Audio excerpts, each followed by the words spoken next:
What is Sidney Prescott's most vulnerable moment? When we think about Sidney Prescott, we often picture her as a strong survivor in the horror genre. But what is her most vulnerable moment? To answer that, we need to look at her journey throughout the Scream series.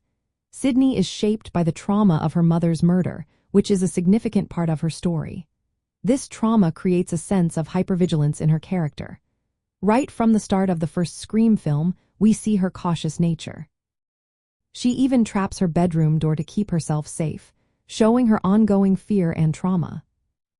One of her most vulnerable moments occurs early in the series when she discovers her mother's stabbed corpse. This shocking scene is a turning point for Sidney. It reveals her helplessness and fear, which contrasts sharply with her later strength. This foundational trauma haunts her throughout the films and makes her relatable to the audience. Sidney's vulnerability is also highlighted in her relationships, particularly with Billy Loomis.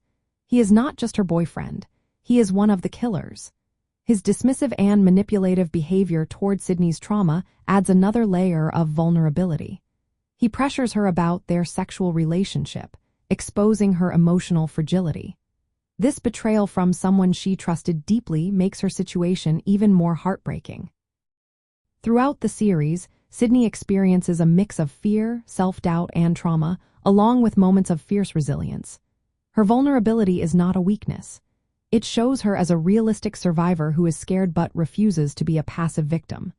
For example, even when she confronts Ghostface, she is visibly scared and traumatized.